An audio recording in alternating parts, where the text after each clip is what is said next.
আলাইকুম রহমতুল্লাহ বারকাত। তিরমিজি শরীফের হাদিস 20 নম্বর পরিচ্ছেদের গনিমতের মাল চুরি করা প্রসঙ্গে হাদিস নম্বর 1544। হযরত হাসান ইবনে আলী রহমাতুল্লাহ আলাইহি এবং হযরত উমর ইবনে খাত্তাব রাদিয়াল্লাহু বলেন যে কেহ আরজ করলো, ইয়া রাসূলুল্লাহ সাল্লাল্লাহু আলাইহি ওয়াসাল্লাম, অমুক ব্যক্তি শহীদ হয়ে গিয়েছে। তিনি বললেন, কখনোই নয়। আমি তাকে মালে গনিমত হইতে একটি আবা আলখাল্লা জাতীয় পোশাক ব্র্যাকেটে চুরি করিবার ফলে জাহান্নামে দেখিয়াছি। অতঃপর বললেন, উমর দাঁড়ায় যাও, 3 বার ঘোষণা দাও যে জান্নাতে শুধু ইমানদারগণই প্রবেশ করবে। ব্র্যাকেটে একমাত্র তিরমিজি ছাড়া সিয়াসিদ তার অন্য কেউ এই হাদিসটি বর্ণনা করেন নাই। আবু ঈসা রাহমাতুল্লাহ বলেছেন এই হাদিসটি হাসান ও সহি গরিব। ব্যাখ্যা দেখুন, এখানে এক ব্যক্তি বললেন নবী করিম সাল্লাল্লাহু আলাইহি ওয়াসাল্লামের সম্মুখে যে আমি অমুক ব্যক্তিকে শহীদ হতে দেখেছি।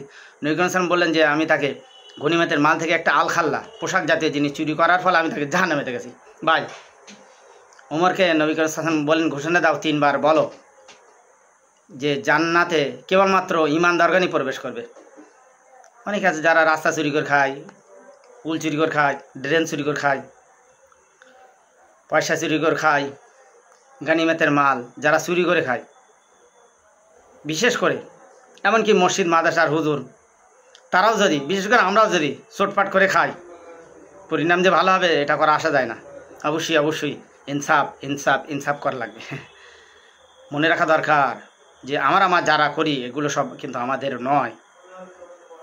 অবশ্যই আমরা পেট ভাতা বা বেতনভুক্ত, অবশ্যই যেটা অতিরিক্ত করবে সেটার জন্য আমাদের জবাবদিহি করা লাগবে।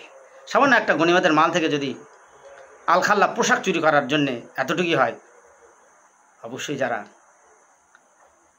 এরকম কাজগুলো করছেন, চুরির দায়, সে বিভিন্ন সেকশনের চুরি, অবশ্যই অবশ্যই ধরা খেতে হবে, কোনো সন্দেহ নেই। অনেকে মনে করে যে শুধু মসজিদ মাদ্রাসার চুরি করলে মানে ধরা খেতে, ভাই সব ধরা খাতে যাবে। মসজিদ মাদ্রাসা হুজুরা যদি চুরি করে তারা যেরকম ধরা খাবে, তোমার কাছে তোমরা একটা আস্ত রাস্তা খেয়ে নিচ্ছ, পুল খেয়ে নিচ্ছ, ওভার ব্রিজ খেয়ে নিচ্ছ, একটা আস্ত কল গিলে খেয়ে নিচ্ছ, একটা ড্রেন খেয়ে নিচ্ছ, গিলে নোংরা গু যাই সেই ড্রেন তোমরা গিলে খেয়ে নিচ্ছ।